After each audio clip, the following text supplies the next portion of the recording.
የምድራችን ታላቁ ፈላስፋ ሶቅራጦስ ብዙ ጊዜ ተጸጽቼ የማውቀው በንግግሬ እንጂ በዝምታ አይደለም በማለት ዝምታን ይገልጸዋል።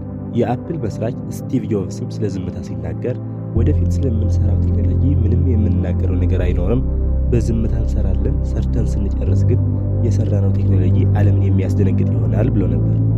መስማትና ማየት የማትችለው ደራሲና አክቲቪስት የሆነችው ሄለን ኬለርም እያንዳንዱ ሰው በአዋቂነት ዘመኑ ለተወሰኑ ቀናት ማየትና መስማት የተሳነው ቢሆን በረከት ነው ብዬ አስባለሁ። ምክንያቱም ጨለማ ለእይታ አመስጋኝ ያደርገዋል፣ ዝምታም ደስታን ያስተምረዋል ስትል የዝምታን ኃይል ታብራራለች። የዓለማችን ታላቁ ተዋጊ ሱንዙም ስለ ዝምታ ሲናገር ዝምታ ለጠላቶችህ ግራ ያጋባቸዋል፣ ቀጣዩ እርምጃ ምን እንደሚሆን ከመገመት ይልቅ ጊዜያቸውና ትኩረታቸው የዝምታ ምስጢር ወይም ዓላማ በመፈተሽ ያጠፋሉ ይላል። መጽሐፍ ቅዱስም ሳይቀር ስለ ዝምታ እንዲህ ሲል በመጽሐፈ ምሳሌ ላይ ይናገራል። ጥቂት ቃላትን የሚናገር አዋቂ ነው፣ ሰነፍም ዝም ቢል እንደ ጠቢብ ይቆጠራል። እንደነ አልበርት አነስታይን፣ ኒኮላስ ቴስላና የዓለማችን ሀብታሙ ሰውዬ ኤሎን ማስክ የመሳሰሉ ታላላቅ ተጽዕኖ ፈጣሪ ሰዎችም የዝምታን ኃይል በጥልቀት ከተረዱና በሚገባ ከተጠቀሙት መካከል ይጠቀሳሉ። ቪዲዮውን እስከ መጨረሻ ማየት ከቻላችሁ ዝምታና ኃይሉን በተጠቀሙት ታላላቅ ሰዎች ዙሪያ የተደረጉ ጥናቶችም የምናይ ይሆናል። በብዙ ሰዎች ዘንድ የሚታይ አንድ ችግር ቢኖር እቅዶቻቸውና ህልሞቻቸው ሁሉ ከመደረጋቸው በፊት ለሰዎች የመናገር ጉዳይ ነው። ታዲያ ከነዛ ሰዎች አብዛኞቹ ያሰቡትና ያቀዱት ሁሉ ገና ከመደረጉ በፊት የሚናገሩት ስራው ተሰርቶ የሚያመጣላቸውን ክብርና አድናቆት ቀድሞ መቀበል ስለሚፈልጉ እንጂ ጉዳዩ አስቸጋሪ መሆኑ ሳያውቁት ወይም ሳይረዱት ቀርተው አይደለም። እውነታው ግን ሌላ ነው። ነገርየው ከክብርና አድናቆት ይልቅ ወደ ንቀትና ትዝብት ይመራቸዋል። ብዙ የመናገር ልምድ ያላቸው ሰዎች በፍጹም ሊናገሩት የማይገባ ምስጢራቸው ሳይቀር አሳልፈው የመስጠት እድላቸው ሰፊ ነው። ሐሳቡን በምሳሌ ለማየት በመጽሐፍ ቅዱስ ውስጥ በዚህ ታሪክ የሚታወቀው ሳምሶንን ማንሳት እንችላለን።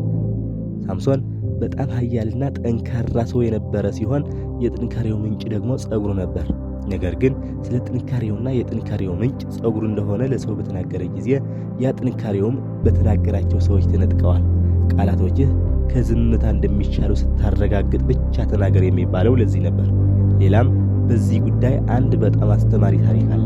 በአንድ ወቅት አንዲት ኤሊ ሁለት ጥበበኛ ስዋኖች ወይም የባህር ወፎች ባሉበት ሰላማዊ ሐይቅ አጠገብ ትኖር ነበር።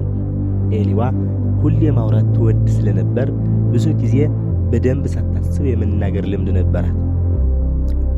ታዲያ አንድ የበጋ ወቅት መጣና የሐይቅ መድረቅ ጀመረ።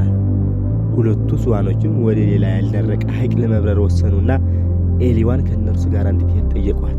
ኤሊዋም እናንተስ መብረር ስለምትችሉ በአጭር ጊዜ የፈለጋችሁት ሐይቅ ላይ ትደርሳላችሁ፣ እኔ ግን መብረር ቀርቶ እንደሌላ ፍጡር በእግሬ እንኳን መሮጥ ሳልችል በዚህ አረማመዴ እንዴት ነው ከእናንተ ጋር የምመጣው አለች። ጥበበኞቹ ስዋኖችም አንድ ዘዴ ነገሯት።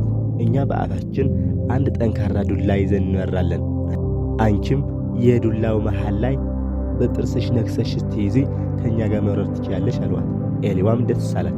ስዋኖቹም ነገር ግን ዝም ማለት አለብሽ፣ አለዚያ ወድቀሽ ትሞቻለሽ የሚል ማስጠንቀቂያ ሰጧት። እሷም ተስማማች። ተነስተው እየበረሩ ሳሉ መሬት ላይ ሆነው የሚያዩ ሰዎች ባዩት ጥበብ በጣም ተገረሙ። ሰዎቹ ይህንን ጥበብ እንዴት አወቁት ሲሉ ኤሊ ሰማችና የምትከበርና የምትደነቅ መስሏት እኔ ነኝ የነገርኳቸው ብላ ስትናገር በአፏ የነከሰችው ዱላ ለቀቀችውና ወድቃ ሞተች። በዚህ ዓለም ላይ ብዙ ሰዎች ለጥቂት ጊዜ ዝም ማለትና መታገስ አቅቷቸው ሕይወታቸውን አደጋ ላይ ሲጥሉ ይታያሉ። በሰዎች ዘንድ ክብርና ሞገስን ለማግኘት የግድ ለሰዎች ሐሳባችንና እቅዳችንን መናገር አይጠበቅብንም። በዚህ ዓለም ብዙ ነገር መደበቅና ማስመሰል ብንችልም ውጤታችንን ግን መደበቅ አንችልም። እናንተ ስራችሁን በብቃት ሰርታችሁ ስኬት ላይ ከደረሳችሁ እናንተ ዝም ብትሉም ውጤታችሁ እውነተኛውን የእናንተ ስብዕና ወይም ማንነት ለሰዎች በግልጽ ይናገራል። ውጤት ከቃላት በላይ የማሳመንና የማስረዳት አቅም አለው። ይህንን በምሳሌ ማየት እንችላለን። አንድ ትልቅ የትምህርት ደረጃ ያለው ሆኖ ነገር ግን ብዙ ሀብት የሌለው ሰውና አንድ ትልቅ ሀብት ያለው ነገር ግን ብዙ ትምህርት የሌለው ሰው ሁለቱ ወደ ቤቴ ከመጣችሁ ሀብታም የሚያደርጉ ዋና ዋና ምስጢሮች ነግራችኋለሁ ብሎ ቢልክላችሁ ቀድማችሁ ወደ ማን ቤት ትሄዳላችሁ? የሁሉም ሰው መልስ ተመሳሳይ ነው ብዬ ባላምንም አብዛኛው ሰው የሀብታሙ ሰውዬ ምክር ለመስማት እንደሚጓጓ መገመት ይቻላል። ምክንያቱም ሀብታሙ ሰውዬ እውነት ሀብት ማምጫ መንገዶችን እንደሚያውቅ ከቃላቱ በተጨማሪ ውጤቱ ይመሰክርለታል። ስለዚህ ስለ እናንተ ራሳችሁ ከምትናገሩት ይልቅ ውጤታችሁ ሲናገር ተሰሚነት ይኖረዋል ማለት ነው። አንዳንድ ሰዎች ዝምታን ከመምረጥ ይልቅ ስለ ራሳቸው አብዝቶ በማውራት ሕይወታቸውን ሁሉ በሰዎች እንዲታወቅ ያደርጉታል። ያለፈ ያለና የሚመጣው ሕይወታቸው ሁሉ በሰዎች የታወቀ ነው። ማንኛውም ሰው ከመሬት ተነስቶ የነሱ እቅድ፣ ዓላማ፣ የሚያደርጉትና ማድረግ የሚፈልጉት ሁሉ ለመተንተን የሚያስችል ዕውቀት አለው። የተለየ ሆነው ወይም የተለየ ነገር ኑሯቸው አይደለም። በቃ ሰዎች ባገኙ ቁጥር የውስጣቸው ለመናገር ይቸኩላሉ። እነዛ ሰዎች ብዙ ከመናገርና ከማውራት ውጪ ዝምታን መምረጥ ስለሚከብዳቸው ለጠላታቸውም እጅግ የተጋለጡ ናቸው። የእነዛ ሰዎች ጠላት ስለነሱ ለማወቅ የሚፈነቅለው ድንጋይ አይኖርም። ማወቅ የሚፈልገው ሁሉ ራሳቸው ለምነው ይነግሩታል። ታዲያ የእነዛ ሰዎች ሕይወት በተግባር ስናየው ውጤቱ ዜሮ ነው። ለምን? ጊዜያቸውና ጉልበታቸው በማውራት ይጨርሱና በድጋሚ መጥተው እኔ ከማንም በላይ አስባለሁ፣ እቅድ አወጣለሁ፣ ነገር ግን አይሳካልኝም እያሉ ውድቀታቸውን በድጋሚ ይናገራሉ። አንዳንድ ሰዎችም በሌሎች ሰዎች መወደድ፣ ተፈላጊ መሆን ወይም መልካም ሆነው መታየት ይፈልጋሉ። ስሜታቸው ሁሉ በሌሎች ሰዎች የተመሰረተ ያደርጉታል። ምክንያቱም የእነሱ አስተያየት ጥሩ ስሜት እንዲሰማቸው ያደርጋል። እንዲሁም አንዳንድ ጊዜ አስተያየታቸው አሉታ ከሆነ መጥፎ ስሜት እንዲሰማቸውም ያደርጋል። በዚህ ምክንያት ጊዜያቸውና አቅማቸው በሙሉ ለዚህ ዓላማ አሳልፈው ይሰጣሉ። ይህንንም በተከታታይ ከሰው ዘንድ ይፈልጋሉ። ነገር ግን ይህንን ኃይል ቀድመውን የነበረው እነሱ ውስጥ ነበር። ቢሆንም ግን ዝም እስኪሉ ድረስ ሊያውቁት አይችሉም። ዝምታ ሁሉም ነገር ከውስጣችን እንደሚመነጭ ለመረዳት ያስችለናል። ወሬም ሆነ ዝምታ የሰዎች ባህሪ ነው። ስለዚህ ሊስተካከል ይችላል። ሁሉም ሰው አንድ ነገር ለመስራት ሲያስብ እና እቅድ ሲያወጣ በውስጡ ሁለት ምርጫዎች ይመጡለታል። አንደኛው ያሰበውና ያቀደው ሁሉ ከመሆኑ በፊት ለሰዎች ተንፍሶ እፎይታን ማግኘት ሲሆን፣ ሁለተኛው ግን ከመናገሩ በፊት ጉዳዩን ማሳካትና ለሰዎች ውጤቱ እንዲናገራቸው እድሉን መስጠት ነው። አእምሯችን የተሰሩና ያልተሰሩ ስራዎችን ለመለየት የሚጠቀምበት የራሱ መንገድ አለው። አንድ ስራ ሰርተን ስንጨርስ በሚሰጠን የደስታና የእርካታ ስሜት ነገርየው እንደተደረገ ወይም እንደተሰራ የመቁጠር ባህሪ ያለው። ታዲያ አሳዛኙ ነገር ምንድነው ካላችሁ፣ እቅዳችንን ለሰዎች ስናወራ የሚያደምጡን ሰዎች የሚያከብሩና የሚያደንቁ ስለሚመስለን ስራውን ከሰራን በኋላ የምናገኘው የደስታና የእርካታ ስሜት ቀድሞ ይሰማናል። በዛ ስሜት ምክንያት አእምሯችንን ስራው እንደተሰራው ስለሚቆጥረው ስራውን እንዲሰራ ያወጣ የነበረውን የፍላጎትና የጉጉት ስሜት ይቀንሳል ወይም ጨርሶ ይጠፋል። ስለዚህ ያ ያሰነው ስራ ለመስራት የነበረን ፍላጎትና ጉጉት ከጠፋ የመስራት አቅም ስለምናጣ ስራው በተግባር ሳይሰራ ይቀራል። ይሄ ጉዳይ የብዙ ሰዎች ህልምና ራዕይ ቅዠት ሆኖ እንዲቀር ምክንያት ሲሆን ይታያል። በዝምታ ኃይሎችና ጥቅሞች ላይ ብዙ ጥናቶች ተደርገዋል። ከነሱም የሚከተሉት እንደ ምሳሌ ማየት እንችላለን። በህይወታችሁ ውስጥ ምክንያቱ ሳታውቁት ውስጣችሁ በጣም ተረብሾ ያውቃል። አንዳንድ ጊዜ ደግሞ ምንጩ ሳናውቀው የተነገረን ጥሩ ዜና ወይም የምስራች ሳይኖር ውስጣችን በደስታ ይሞላል። እንደዚህ የሚሆንበት ምክንያት ምንድን ነው? የመጀመሪያው በ2006 በተደረገው ጥናት መሰረት የትንሽ ጊዜ ዝምታ የሰዎች ደስታ እጅግ አብዝቶ እንደሚጨምር አረጋግጠዋል።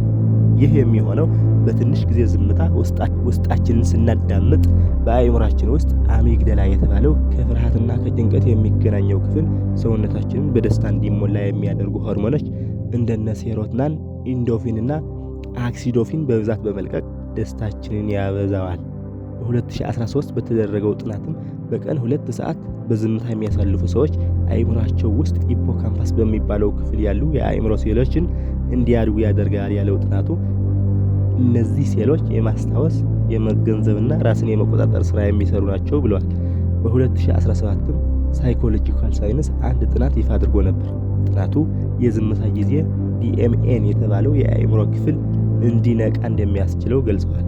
ያ የአእምሮ ክፍል የፈጠራ ሐሳቦችን የሚያፈልቅና ችግር የመፍታት ስራ የሚሰራ ሲሆን ምክንያታዊና ትክክለኛ ውሳኔዎችን እንድንወስን ይረዳናል ብለዋል።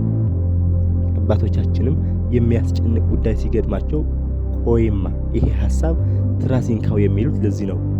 የሰው አእምሮ ከቀን ይልቅ በሌሊት ትክክለኛ ውሳኔ ይወስናል። ምክንያቱም በሌሊት ከራሳችንን ጨምሮ አእምሯችን የሚያውክ ምንም አይነት ድምፅ ወይም ጫጫታ አይኖርም። ዝምተኛ ሆኑ ሲባል ግን ያናገራችሁ ሰው ሁሉ ፊት እየነሳችሁ ጥጋችሁን ይዛችሁ ተቀመጡ ማለት አይደለም። የዚህ ቪዲዮ ዋና ዓላማ የሚወራና የማይወራ እንዲሁም መቼና ምን እንደሚወራ ጠንቅቆ በማወቅ ሕይወታችሁ በማስተዋል እንድትመሩ ነው። የሰው ልጅ 2 ጆሮዎችና 1 ምላስ የተሰጠው ለዚህ ነው። ብዙ ማዳመጥና ትንሽ መናገር የስኬታማ ሰዎች መገለጫ ነውና ዝምታን መረጡ እያልን ለአሁኑ በዚህ እናበቃለን። ስለተከታተላችሁኝ አመሰግናለሁ።